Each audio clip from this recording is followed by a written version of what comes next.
My name's Guy Odishaw. I do the Sunday service the second Sunday every other month.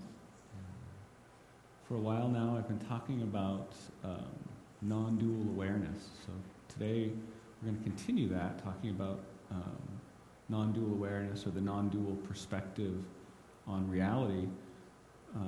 But today, specifically, we're going to be talking about time and things related to time.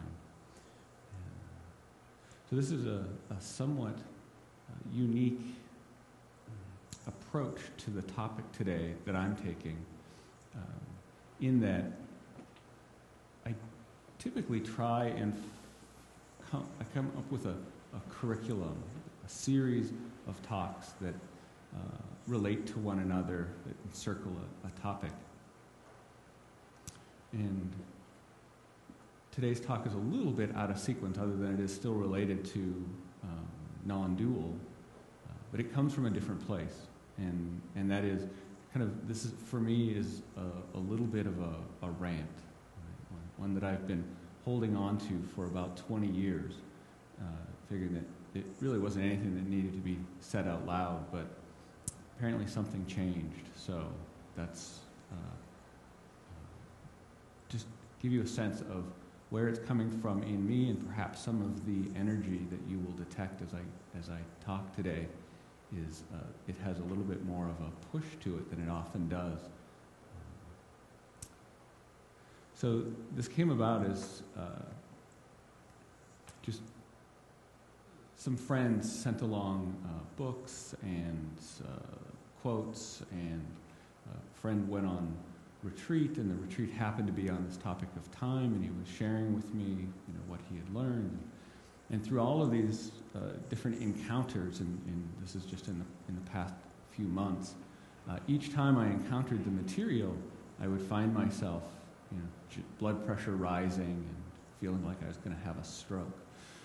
And largely just because of the way the material is handled, the way it's presented, and how this idea of the non-dual perspective is often expressed in what is much more a relative or dualistic conceptualization, expression held in that way, which then, of course, completely goes against the actual understanding of it from a non-dual perspective.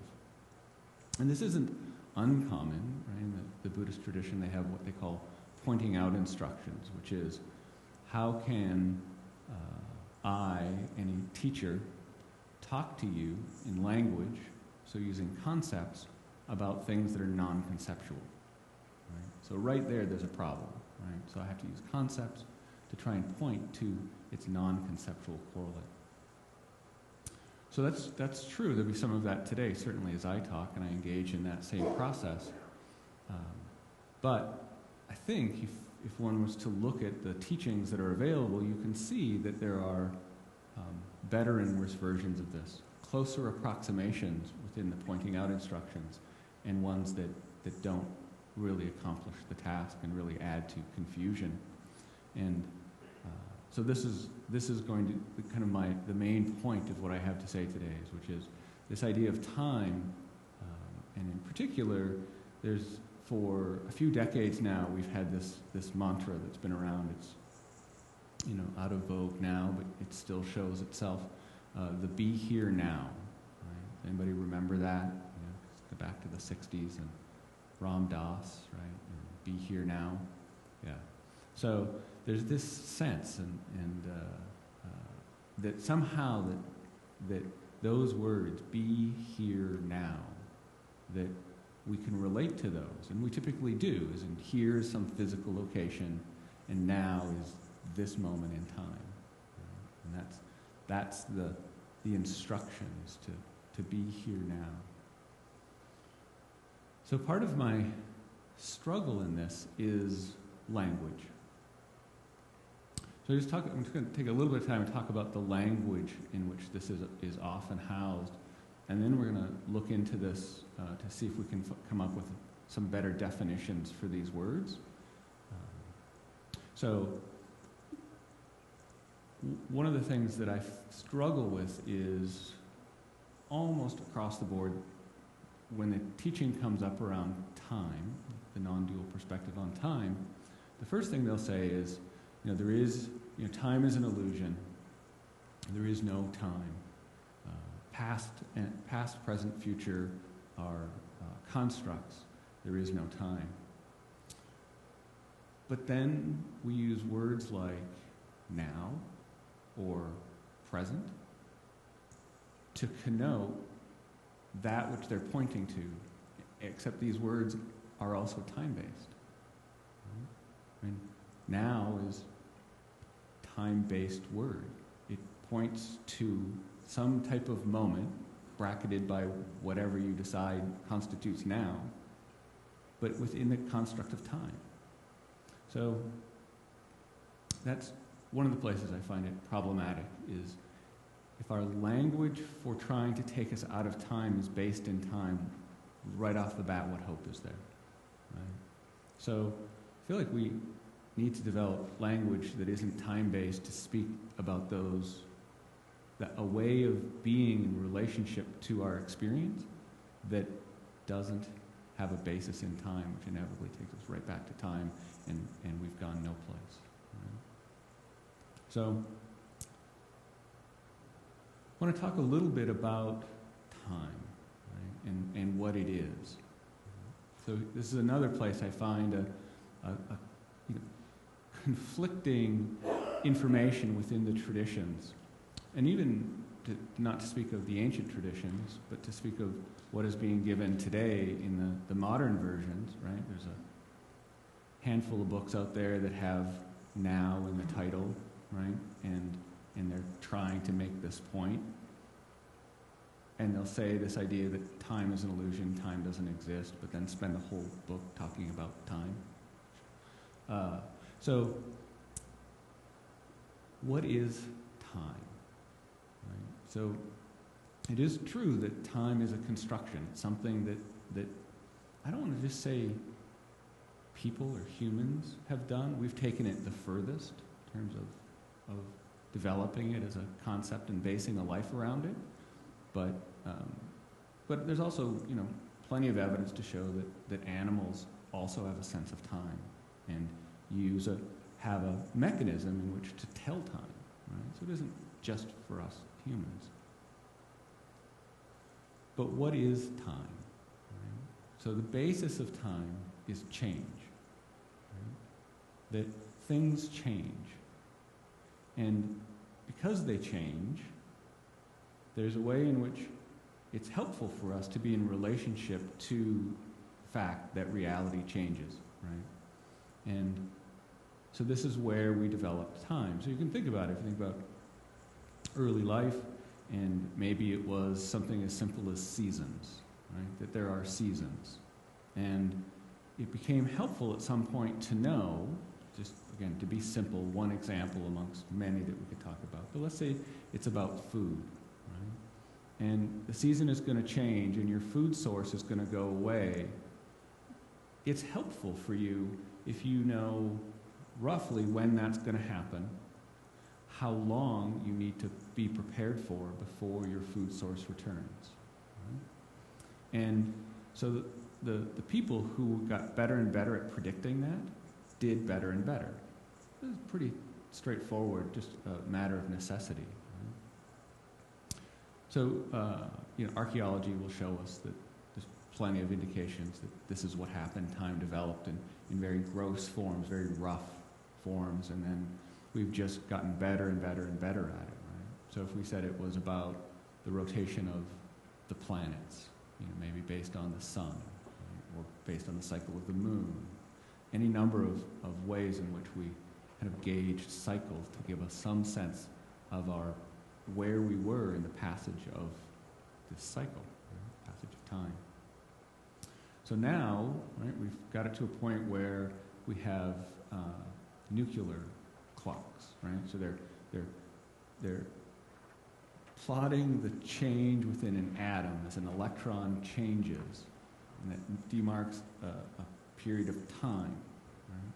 So it's the same thing. It's still based on change, but we've got it down to this tiny, tiny, tiny little moment of change that is pretty stable and predictable. Right? So better than, perhaps, the patterns of the seasons, right? Which have change to them, and they come at different times. So you can see that your time scale could be off by a long ways. And now we're down to, very, very, very small. Right? So we've gotten better at charting time, but it's still based on change. Right?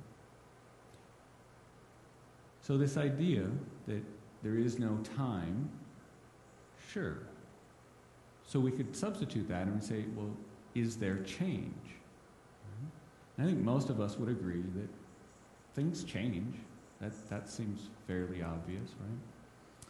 But here again, we run into a sticky bit where the traditions would say there is no change, right? The non-dual perspective is there is no change. Well, so now we're stuck again. If we can understand that time is a construct, not so much an illusion, but it's a construct. It's a thing that we've made up. Right? Then we have change. Change doesn't seem to be something we've made up, but yet the traditions still want to invite us to this perspective that change doesn't happen.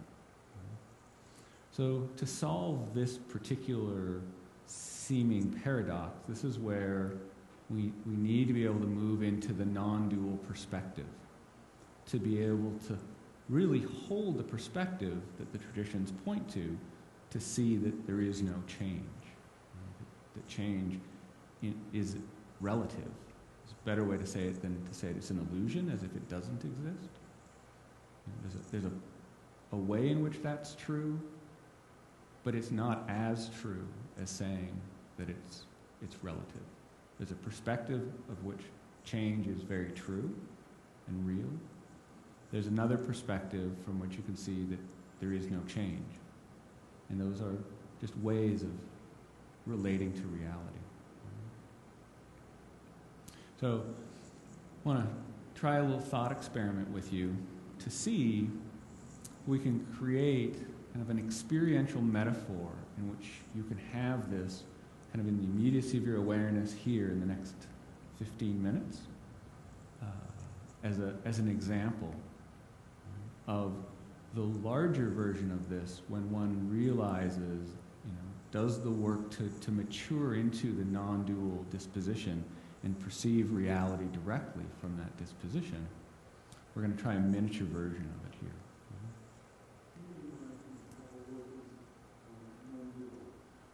What is non-dual? Sure. That's challenging.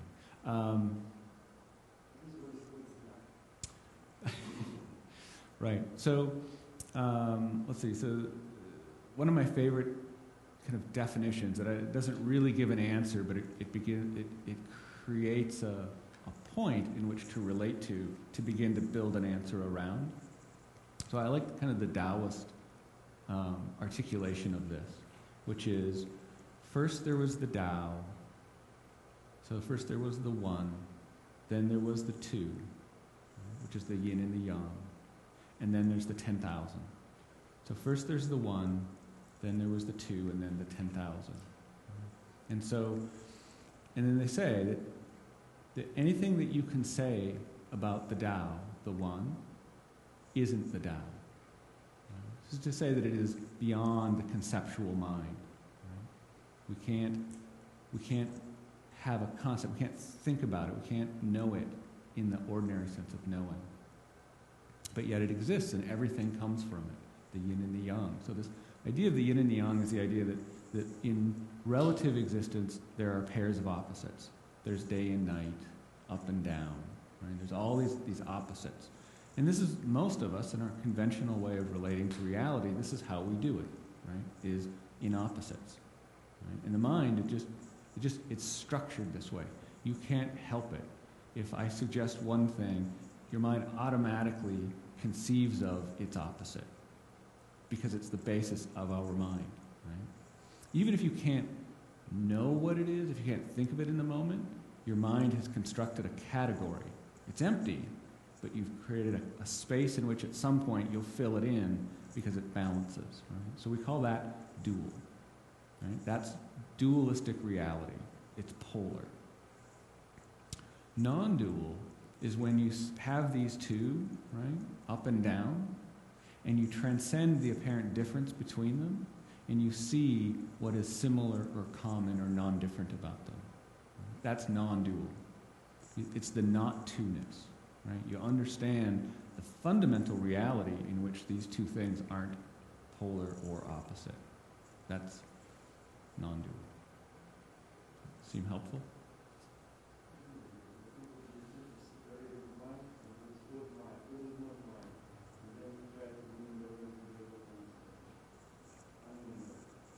Yes. Yes. So that's the perspective of non-dual, is that when we go beyond, we could say, sort of beyond the conceptual mind, the mind that is always carving out a piece of reality, and then the fancy term is reifying. Right? When we go beyond that mechanism, we can relate to reality in its wholeness, without breaking it into pieces. Then this is the beginning of the non-dual perspective, but there's more to come. Right? So the not-two-ness. So, our experiential metaphor. So I'll put this in the terms of the I, your own inner sense of self. The you that is constant in your experience. Right? When something happens, you don't do it, it just happens.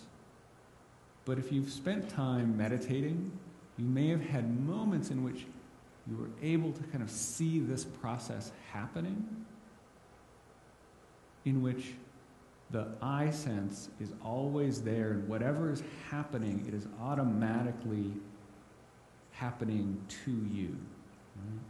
To you within your experiential sphere. There's subtle nuances here, and the closer in we get, the language gets a little harder to describe the dynamic, but that there is this constant arising you-ness. Like when you wake up in the morning, you know who you are, right? You don't have to, like you go to the closet to get clothes, you don't go to the closet to get yourself and put on a different self. You're always you. Right? You're convinced of it. Right? So this sense, this is what I'm talking about, right? Is this sense of you in that deepest core sense. And what I'm suggesting is that stays the same. Right? That you, like one of its hallmarks is you always think you're you. Right? So, now, we change, right? We started off infants, and we're at whatever level we are chronologically in our development, right? But that's not the only way, that's again time, but we've changed, we were really short at some point, and now we're taller, right? And we had a certain dimension, and now we have a different dimension. We looked a certain way. Maybe we had long hair, we had short hair. There was us before glasses and us after glasses, and then maybe you had LASIK, and then you're back to no glasses again. Married, divorced, the whole thing. Life has changed. Lived here, lived someplace else. Right? Spoke a different language. All of these different ways in which you have changed. Right? This is true. You can all have a sense of yourself as having changed. Right?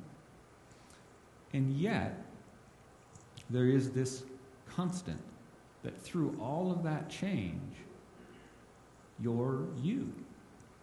Right? Now, I want to keep in mind that this is a metaphor. Right? This is not the transcendental truth that I'm pointing to.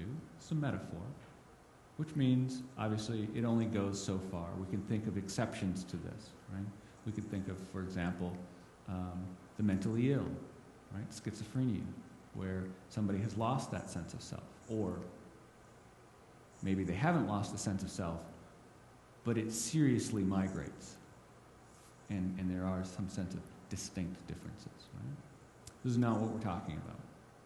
So, this is just to deal with the average person, you guys sitting here, right? That you have an enduring sense of self that doesn't change. Right? And it, to the degree that you're aware of it, that sense of self follows you even when you go to sleep. Right? In your dream, you're you. And if you go beyond the dream state, right, if you've ever had a lucid moment in your sleep, you'll find that you're still you. That if you get into the causal state where there are no objects, past dream state, right, and wake up, there's no experience except for the experience of self. So even there, where everything is gone, there's you. So this is an enduring quality. So we can use this as a strong, available in our own experience. We don't have to go very far. It's not particularly esoteric or mysterious. Right? It's an on-board, immediate, in any moment sense that although you have changed a great deal, there is also a way in which you have no doubt that you're you. Yeah? So, in a way, and this is a metaphor for the dual, non-dual transition, right? In that in the relative sense, there's change. Right? There's the Big Bang and all that came from the Big Bang, and here we are now in time and this planet, and presumably that time will go on, and at some point there won't be this planet, right? And change on a really enormous scale. Right? Change in that you were born and you lived and that you'll die. Right? That happens. Right? So there's that. But the non-dual traditions invite us to this other perspective of this way in which there is this place in which there is no change. That there's a fundamentalness, a constancy that doesn't change. The metaphor is the you, who no matter how much you change, feel exactly like you. That this is true nature. Right? That this is the truth of who you are. This is the truth of reality. Is that there is this core that despite all of the change, Big Bang all the way on, that core doesn't change. That it is eternally unchanging. Ours is relative in that our sense of self lasts a lifetime, as far as those of us here in the room know. Right?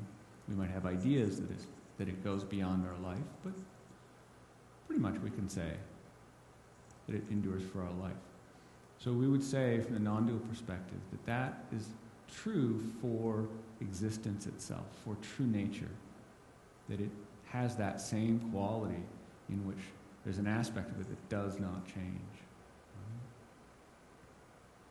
So this brings us to the place where there is change, just another way we could say that is there's time, a way of measuring change to make things more convenient and efficient, like that. And there is no time, right, or no change.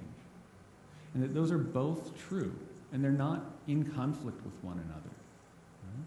They're both true, and both are perspectives in which you can hold, and they aren't mutually exclusive. Just like you can know yourself as an enduring self who's been 6 and 14 and 20, except for some of us. Haven't been there yet, but you'll get there, right? Right? And that you've been all of those, and yet, at the same time, you're always you. Right? And that true nature is the same way. That true nature can show up as you and you and you and me in this building. That true nature can do that. It can show up in all of these different ways, and yet, at the same time, it hasn't changed at all. Right? So back to our dilemma of how to talk about this, right? And this idea of time, and talking about time and wanting somehow to say that there is no past and there is no future, there is just an eternal present. So, I'll suggest to you that that is a ridiculous notion. Of course there's a past. And I am reasonably confident that there's a future. At some point in time, maybe that won't be true anymore, but up until that point in time, there's a future. Right? They don't not exist. And actually, trying to live a human life without those is not helpful. Right? So, the kind of delusion that happens in this be here now is this idea that somehow we're not supposed to have a past, or we're not supposed to remember our past, right? We're not supposed to dwell on our past, or we're not supposed to dwell in the future.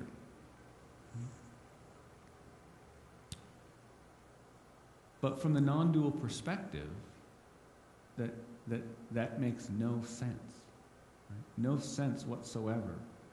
Because from the non-dual perspective, those aren't different. They just are. They exist. From the relative perspective, we have this way of saying, the past is kind of what's already happened and it's gone by, and the future isn't what's happened yet, and the present is now.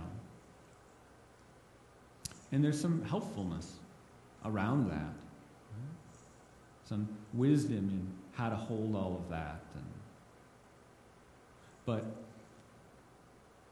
those kind of good ideas and kind of wisdom around living a human life have nothing to do with the non-dual understanding of time. It's not even in the same ballpark. They don't even get to be in the conversation. They're in the wrong place. So we can have a time, and we can relate to it, and we can be in it, and it's fine to have a past, and it's fine to have this present, right? And it's fine to have a future. There's absolutely nothing wrong with that, and in no violation of the perspective of the non-dual. Because one of the great things about the perspective of the non-dual is it embodies everything. It's not exclusive.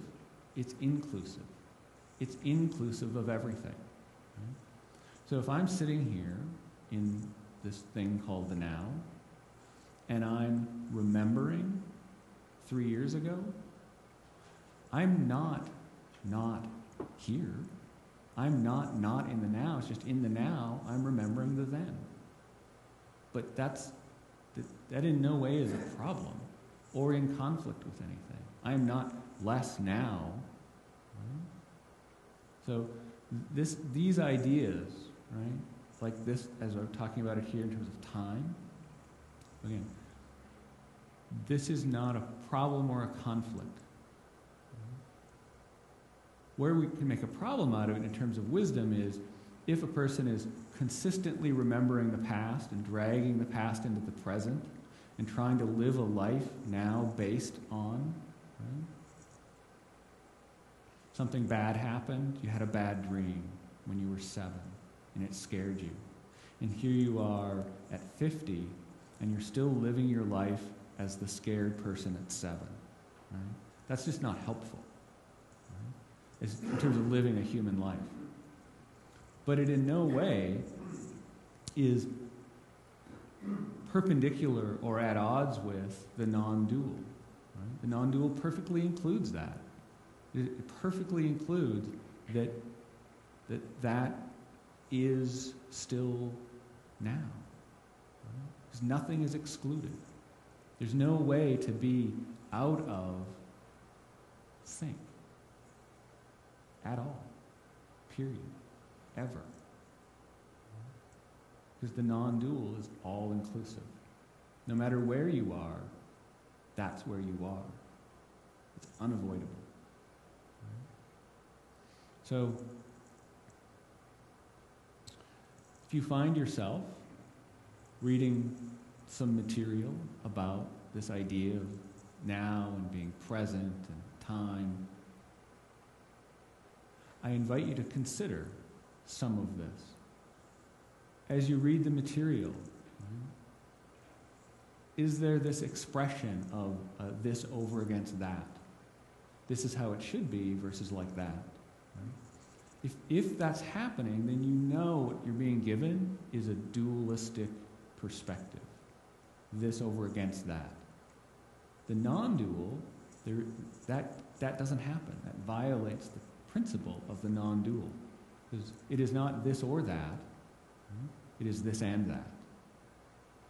The non-dual is always that which is common to. Right? Again, like the you who has been changing, but that you who always knows who you are in the midst of change, that's the non-dual version of you. Right?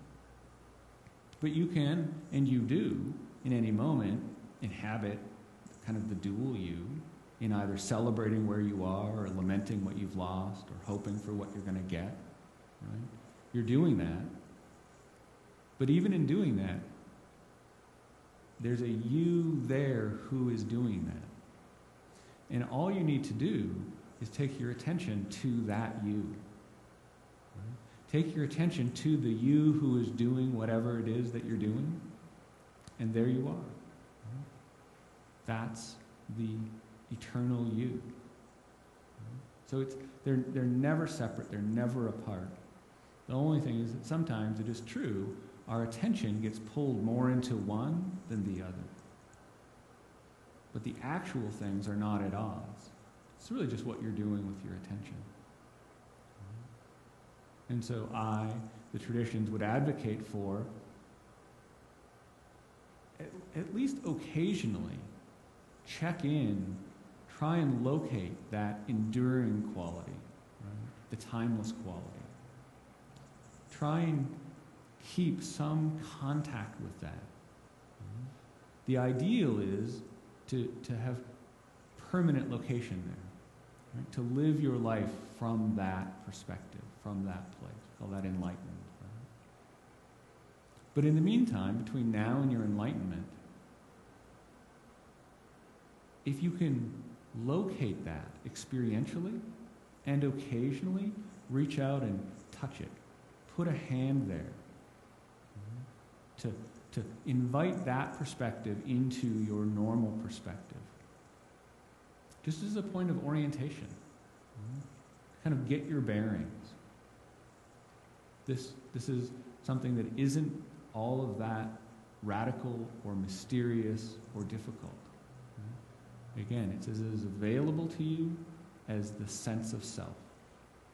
Locate in yourself the enduring you, and although that's not the thing, it's your best onboard template of your available reminder of the thing.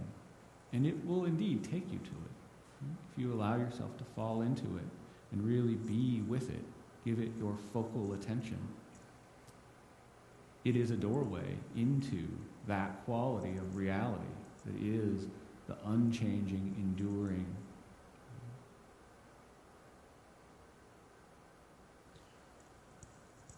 So we should do an exercise. I want to give you guys a chance to handle this a little bit and mull it. So usually here in this setting, I give you repeating questions to do. Mostly I do that because it's easier. It's more structure. But I feel like today's topic deserves different treatment. So instead of doing a repeating question, you're going to do what we call a monologue. You're just going to do kind of a stream of consciousness. Right? Just an inquiry, an open-ended inquiry into this whole thing about time, change, self, the self that changes and the self that doesn't change, reality. You can do the local you, the local, the small version, the microcosm of reality, or you can do the macro, try and do change. universal scale. It's really, you get to decide. Right? You're going to have, let's see, we're going to do groups of 2 just for time reasons. We'll give you 4 minutes each. So you're going to have 4 minutes to just inquire into this idea of non-dual time, being present, being in touch with this enduring, unchanging, ever-present quality. So, for those of you who haven't done these exercises with me, I'll just say a little bit about them. And even those who have done the repeating questions, again, this is a little bit different. First, however you do it is perfect. However you do this inquiry is perfect. Sit in silence for 4 minutes. Perfect. Right? Tell your partner about what happened last night, the movie with a friend. It's fine. Right? However you do it is fine. I would encourage you, though, to go a little bit deeper, to challenge yourself a bit more than that. And to start off by taking a moment and just sense your body. Get in touch with yourself. Feel into your mind and get a sense of where your mind is at. Ponder this topic that we've been talking about. And then just kind of let your mind unfold. Like, just see, what do you have on board? Right? Be willing to surprise yourself by saying something that makes you kind of like, whoa, I believe that? Like, really? I just said it. I must think it. Right? So be willing to be surprised by the structuring of your own consciousness. This is what we want to see. Right? You're not trying to be clever, smart, get a gold star, answer some question that if you come back and we have time for question and answer, you have this profound insight, right, that makes everybody go, oh. This is not the goal. The goal is to see the structuring of your own consciousness. It is by seeing it, by seeing that your consciousness is structured, that you begin to have the choice of letting go of that structure and moving into an unstructured consciousness. But first we have to locate the structure. That's what the exercise is for, right? It's not for your mind to try and figure this out. It is not to try and posit your own theory on time, right? It is to just inquire into the moment, what's arising, and to see the structuring of your own self. Right? That's the goal. But whatever happens, however it turns out, it's perfect. Okay? No need for the inner critic to show up and do the exercise for you. Right? It's not helpful. Sit there and judge yourself. So, you're going to grab a partner, turn your chairs, face each other, comfortable distance. I'll keep time for you. Quickly decide which one is going to go first. The other person is just going to listen. Try and minimize the social cues, so minimize the smiling and the nodding, because you don't want to invite your partner to entertain you. You want to invite them to explore themselves. So we do this in partnership, but we try and let go of the social self. Yeah? Okay, split up, and I'll set the time here. And if there's an extra, I'm happy to...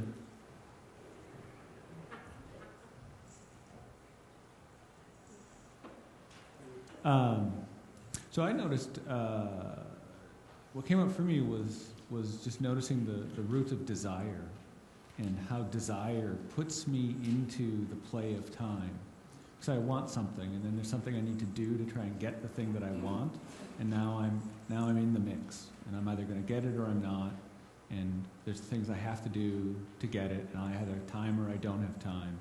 So just seeing that all of that happens, but in that moment, the awareness that it starts with a desire to have, and then the whole thing starts to wind itself up, and then I find myself in living any moment of my everyday life. All right. Well, thank you all for coming. And again, I'll be here in the second Sunday of March. And we'll do some version of this again. Thank you for coming.